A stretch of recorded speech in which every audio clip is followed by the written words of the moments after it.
Hey, what's going on there, people? It's Jay here. So, today I wanted to tell you a story, and I wanted to talk a little bit about something that happened to our little family here. Something pretty serious that happened the other night. And the title of this video is totally not clickbait, okay? This is totally true. The information contained in this video can save your dog's life. I didn't know that it existed, and if you don't, then it's something that you really need to be aware of and look out for. So the other night, our dog Duncan, a Labradoodle, 4-year-old Labradoodle, started having issues. I believe this was Sunday night.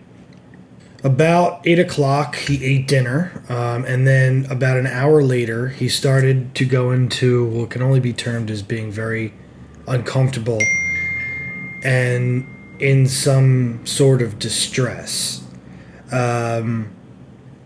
He was doing a lot of dry heaving, where he would go into his corners and kind of scratch at the corners a little bit, try to throw up. Nothing was coming out. Unproductive retching is what they tend to call it.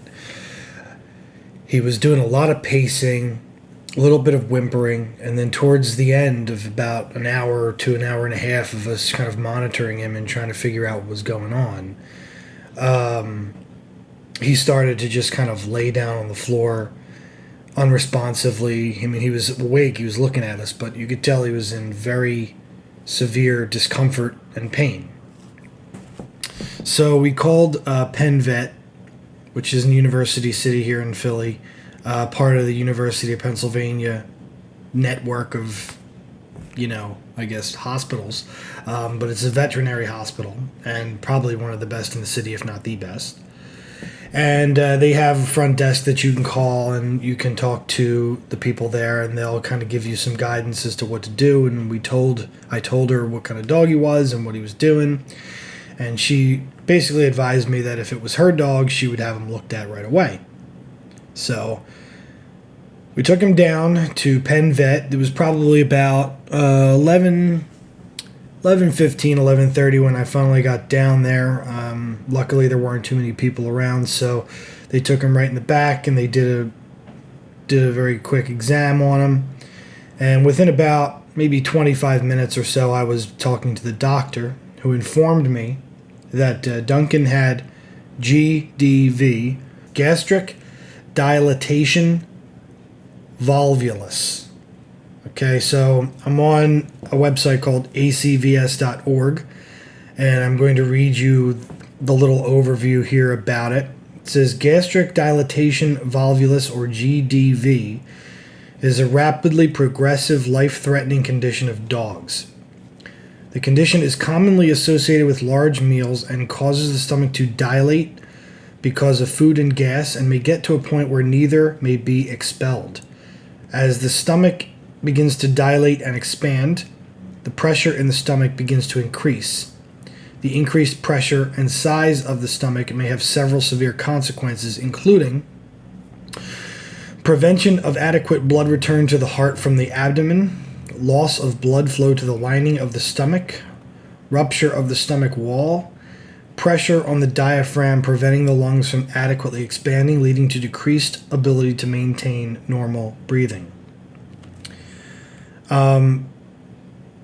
Additionally, the stomach can become dilated enough to rotate in the abdomen, a condition called volvulus.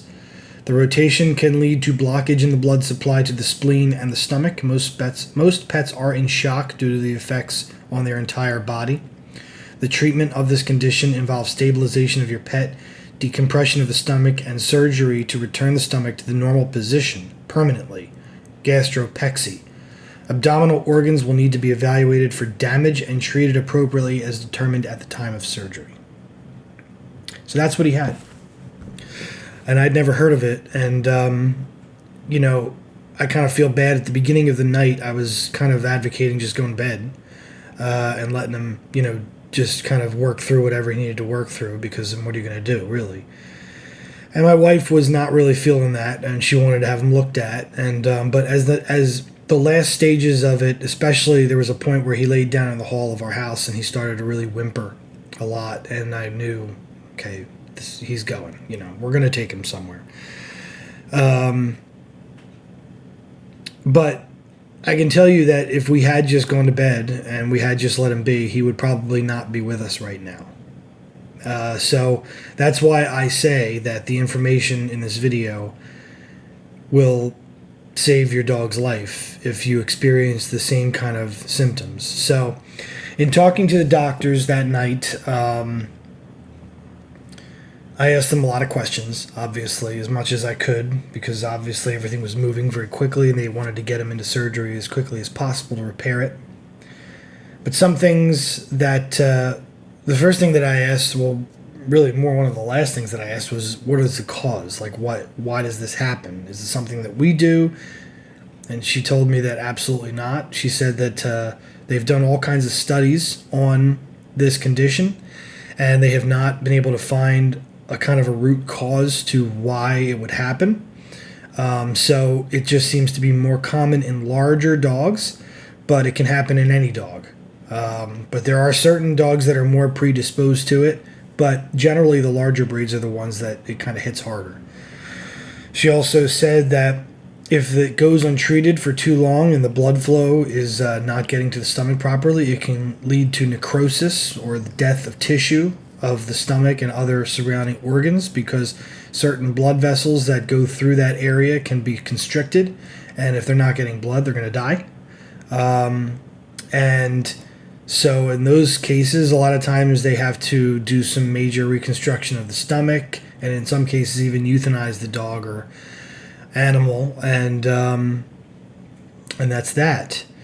In Duncan's case, it can actually cause damage to the interior organs, such as the spleen, and it did actually cause minor damage to the spleen, which you can't really fix it, so they just removed his spleen. All those things can happen, and obviously it is an extremely life-threatening condition, and it is something that needs to be taken care of as quickly as possible.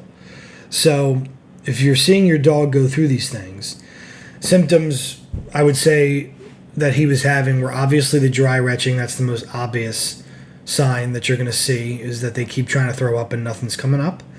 You're going to see a lot of discomfort, a lot of pacing. They could look at their abdomen. He was looking back at trying to keep looking back at his stomach and almost licking it and kind of pushing on it to try to relieve whatever pain he was in. Towards, as things get a little bit worse, you'll start to see him become recumbent, meaning he'll just lay down, or they'll just lay down and they won't move for a few minutes. He would lay down for a couple of minutes and just kind of breathing really heavy, and then he would get up again and just start all over with the trying to go into the corner and throw up and things like that. You'll feel a distension of the area where his stomach is, so back towards the back of the abdomen on the dog. If you feel back there, if you feel like it's kind of puffy or it's like bulging out a little bit, that could be a sign as well. General difference of your dog's demeanor overall can be a very big sign of that as well. I mean, Duncan is a very happy-go-lucky, very playful dog. And when he's not like that, you can really tell.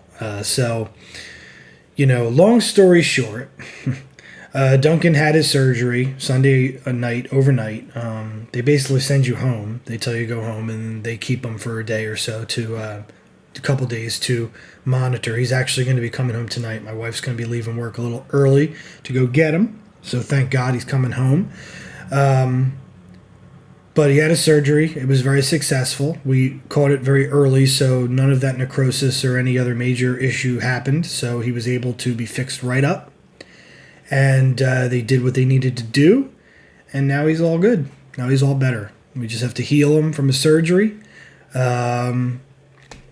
We kind of go from there, So, crisis averted, scare big time. But, like I said, in watching this video, hopefully there's some good information in here for you. And if it ever happens to your dog, you can kind of refer to this video. And hopefully it helps someone. So, that's all I have for you. And thanks for watching.